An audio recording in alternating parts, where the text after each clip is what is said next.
ஸ்ரீலங்காவே கிரியாகலாபேட் IMF பிரதானியாகின் பெசசும் என்பதான செய்தி.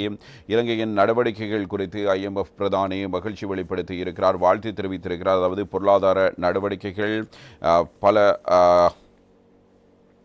பல்வேறு சிக்கல்களுக்கு உள்ளாகாமல் அப்படி இருந்தவாறே பேணி நடப்பதன் காரணமாக இந்த பாராட்டு இவ்வாறு கிடைக்கப்பட்டிருக்கிறது. கடன் செயற்பாடுகள், கடன் உரிமையாளர்களின் அதிக பங்கு பெற்றல் என்பனவற்றை விரைவாக நிறைவுக்கு கொண்டு வருவது இங்கே முக்கியமானதாக இருக்கிறது. சர்வதேச நாணய நிதியத்துடனான வேலை திட்டத்தின் வெற்றிக்கு முக்கியமான விடயம் என்று அவர் குறிப்பிட்டார். அதன் அடிப்படையிலேயே இலங்கையின் பொருளாதார மற்றும் சமூக மறுசீரமைப்பு இலக்கை பூர்த்தி செய்து கொள்வதற்கான சர்வதேச நாணய நிதியம் மாற்றமற்ற உதவியாளர் என்ற அடிப்படையில் இலங்கை மக்களுக்கும் ஒத்துழைப்பு வழங்கும் என்று சர்வதேச நாணயத்தின் முகாமைத்துவ பணிப்பாளர் கிறிஸ்டினா ஜோர்ஜியோவா இவ்வாறு தெரிவித்திருக்கிறார். இது தொடர்பில் விளக்கமளித்து வெளியிடப்பட்டுள்ள அறிக்கையொன்றிலேயே அவரால் இவ்வாறு கூறப்பட்டிருக்கிறது.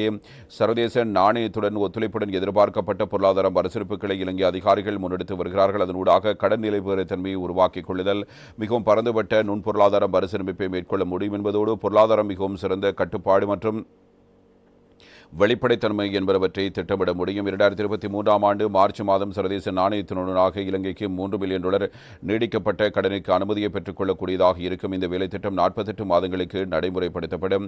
அதேபோன்று இலங்கை அதிகாரிகளினால் பல மாதங்களாக முன்னெடுக்கப்பட்ட முற்போக்கான பேச்சுவார்த்தைகள் தொடர்பில் பிணைமுறை உரிமையாளர்களுடன் ஏற்படுத்திக் கொள்ளப்பட்ட இணக்கப்பாடு வரவேற்கத்தக்கது.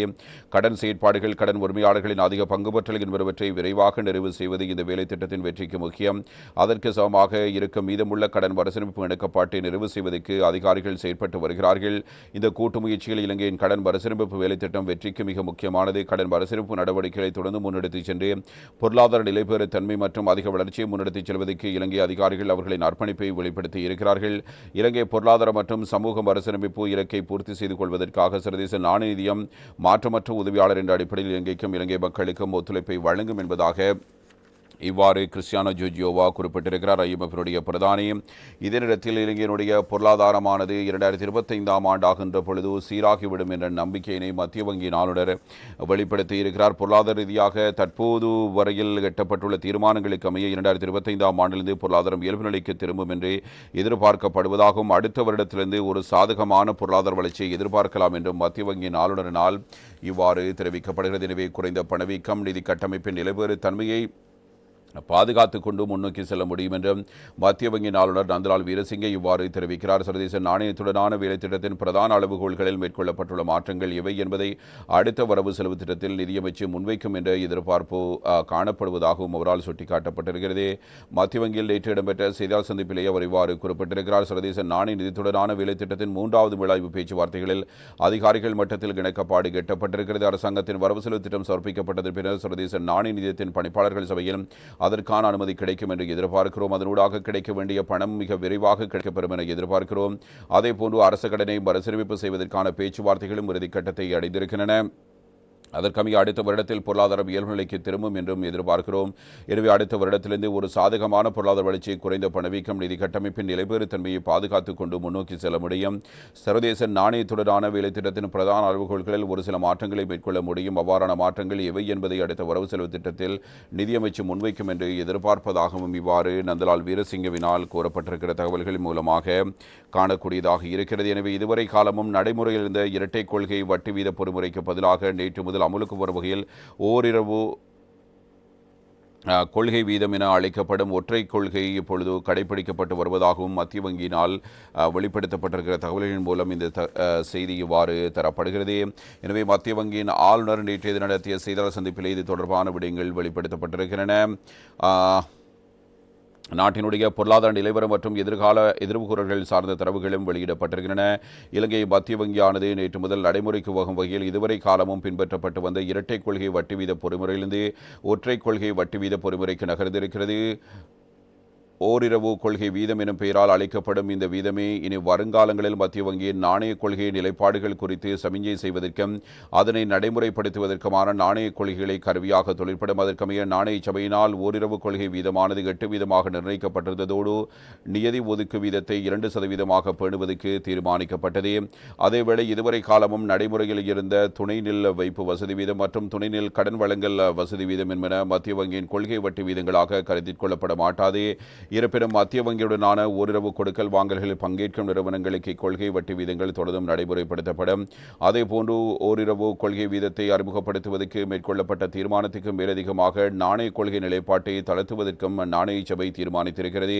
இந்த புதிய கொள்கை வீதத்தை அறிமுகப்படுத்துவதற்கு மேற்கொள்ளப்பட்ட தீர்மானத்துக்கும் சர்வதேச நாணயத்தின் நிபந்தனைகளுக்கும் இடையில் எவ்வித தொடர்பும் இல்லை என தெளிவுபடுத்தியிருக்கும் மத்திய வங்கியின் ஆளுநர் நந்தலால் வீரசிங்கே, ஏனைய நாடுகளில் நடைமுறையில் இருக்கும் கொள்கை வீதங்கள் குறித்து நன்கு ஆராய்ந்து அவற்றினூடாக கிட்டிய பெறுபவர்களின் அடிப்படையில் இந்த தீர்மானம் மேற்கொள்ளப்பட்டிருப்பதாக குறிப்பிட்டிருக்கிறார். இவ்வாறு இருக்க கொழும்பு நுகர்வோர் விலைச்சுட்டன் பிரகாரம் மதிப்பிடப்படும் முதன்மை பணவீக்கமானது கடந்த செப்டம்பர் மாதத்தை போன்று அக்டோபரிலும் தொடர்ந்து எதிர்மறை பெறுமதியில் காணப்பட்டதாகவும் மின்சார கட்டணம் மற்றும் எரிபொருள் விலைகளில் ஏற்பட்ட வீழ்ச்சி இதற்கு பிரதான காரணமாக அமைந்ததாகவும் மத்திய வங்கி சுட்டிக்காட்டியிருக்கிறது. அதேவேளை இந்த பணச்சுருக்கமானது எதிர்வரும் 2025ஆம் ஆண்டின் நடுப்பதிலிருந்து நேர்மறையாக மாற்றமடைந்து நடுத்தர காலத்தில் 5% எனும் இலக்கிடப்பட்ட மட்டத்தை அடையும் என மத்திய வங்கி எதிர்வு கூறுகிறது. அடுத்ததாக கடந்த காலங்களில் சுற்றுலாத்துறை மற்றும் வெளிநாட்டு பண வலுப்பல்கள் ஆகியவற்றினூடாக பெறப்பட்ட வருமானமானது நாட்டின் வெளியக நடைமுறை கணக்கு மீதியின்றி நேர்மறை மாற்றத்துக்கு பங்களிப்பு செய்திருக்கிறது. குறிப்பாக கடந்த ஆண்டு ஜனவரி அக்டோபர் மாதம் வரையான காலப்பகுதியில் $4.9 பில்லியன் பதிவான வெளிநாட்டு பண வலுப்பல்கள் மூல வருமானம் இவ்வாண்டு அதே காலப்பகுதியில் $5.4 பில்லியன் உயர்வடைந்திருக்கிறது. அதேபோன்று கடந்த ஆண்டு ஜனவரி அக்டோபர் வரையான காலப்பகுதியில் $1.6 பில்லியன் பதிவான சுற்றுலாத்துறை மூலமான வருமானம் இவ்வாண்டு அதே காலப்பகுதியில் $2.5 பில்லியன் உயர்வடைந்திருக்கிறது. ஜனவரி அக்டோபர் மாதம் வரையான காலப்பகுதியில் மொத்த ஏற்றுமதிகள் $10.7 பில்லியன் மொத்த இறக்குமதிகள் $15.4 பில்லியன் பதிவாகி இருக்கின்றன. கடந்த ஆண்டுடன் ஒப்பிடுகையில் இதில் முன்னேற்றம் அடைந்திருப்பதாக மத்திய வங்கி இவ்வாறு தெரிவித்திருக்கிறது. இதனத்தில் நாணய நிதியத்தின் மாற்றங்கள் எவ்வாறு இடம்பெற இருக்கின்றன, ஒப்பந்தங்களில் ஏதேனும் மாற்றங்கள் செய்யப்பட இருக்கிறதா என்பது தொடர்பிலும் நந்தலால் வீரசிங்கவினால் நேற்று ஊடகவியலாளர்களின் கேள்விக்கு பதிலளிக்கும் போது சில விடயங்கள் குறிப்பிடப்பட்டிருக்கின்றன. கடந்த ஜனாதிபதி தேர்தல் பிரசாரங்களின் போது சர்வதேச நாணயத்துடனான ஒப்பந்தங்களில் மாற்றங்கள் மேற்கொள்ளப்படும் என தற்போதைய ஆளுந்தரப்பு கூறிய நிலையே அதற்கமைய மாற்றங்கள் இவையேனும் மேற்கொள்ளப்பட்டிருக்கிறனவா என எழுப்பப்பட்ட கேள்விக்கு பதிலளித்த ஆளுநர், சர்வதேச நாணயத்தினால் அனுசரணை அளிக்கப்படும் விரிவாக்கப்பட்ட நிதி வசதி செயற்திட்டத்தின் நிபந்தனைகளுக்கு அமைவாக சில மாற்றங்களை மேற்கொள்ள முடியும் எனவும் அத்தகைய சில மாறுதல்களுடன் தான் கடந்த வாரம் 3ஆம் கட்ட மீளாய்வு தொடர்பான உத்தியோக மட்ட இணக்கப்பாடு எட்டப்பட்டிருப்பதாகவும் குறிப்பிட்டிருக்கிறார். அரசாங்கத்தினால் எதிர்வரும் ஜனவரி மாதம் வரவு செலவு திட்டம் சமர்ப்பிக்கப்படும் போது அதில் உள்ளடக்கப்பட்டிருக்கிற கொள்கைகளின் ஊடாக தற்போது மேற்கொள்ளப்பட்டிருக்கிற மாறுதல்கள் எவை என்பதை புரிந்து கொள்ள முடியும் என்றும் அவர் தெரிவித்திருக்கிறார். அதேபோன்று சர்வதேச நாணயத்துடன் 3ஆம் கட்ட மீளாய்வு தொடர்பில் உத்தியோகத்தர் மட்ட இணக்கப்பாடு எட்டப்பட்டிருக்கும் நிலையில் இதற்கு வெகு விரைவில் சர்வதேச நாணய பணிப்பாளர் சபையின் அனுமதியை பெற்றுக்கொள்ள முடியும் என எதிர்பார்க்கிறோம். நாணயத்தின் நிபந்தனைகளின் பிரகாரம் பொருளாதாரத்தை முன்னோக்கி கொண்டு செல்வதற்கு அவசியமான சகல நடவடிக்கைகளும் எடுக்கப்பட்டிருப்பதாகவும் ஆளுநர் நந்தலால் வீரசிங்கவினால் இவ்வாறு தெரிவிக்கப்படுகிறது. எனவே நாணய நிதியத்தின் நிபந்தனைக்கு அமைவாக கடன் மறுசீரமைப்பு செயல்முறை பூர்த்தி செய்யப்பட்டதன் பின்னர் கடன்களை மீள செலுத்த ஆரம்பிக்கும் போது நாடு மீண்டும் நெருக்கடிக்குள் தள்ளப்படும் என முன்வைக்கப்பட்ட கருத்துக்கள் தவறானவை என சுட்டிக்காட்டிய மத்திய வங்கியின் ஆளுநர், கடன்களை மீள செலுத்த ஆரம்பிக்கும் போது எத்தகைய நெருக்கடிகளும் ஏற்படாத வண்ணம் இந்த செயற்திட்டம் வடிவமைக்கப்பட்டிருப்பதாகவும் அதற்குத்தான் கடன் வழங்குநர்கள் இணங்கியிருப்பதாகவும் குறிப்பிட்டிருக்கிறார். மேலும் இந்த ஆண்டு நாட்டின் பொருளாதார வளர்ச்சி 4.4% பதிவாகும் என உலக வங்கி எதிர்வு கூறியிருக்கின்ற போதிலும் அதனை விட உயர்வாக 4.5 தொடக்கம் 5% என மட்டத்தில் பொருளாதார வளர்ச்சி பதிவாகும் என தாம் எதிர்பார்ப்பதாக மத்திய வங்கியின் ஆளுநர் இவ்வாறு தெரிவித்திருக்கிறார்.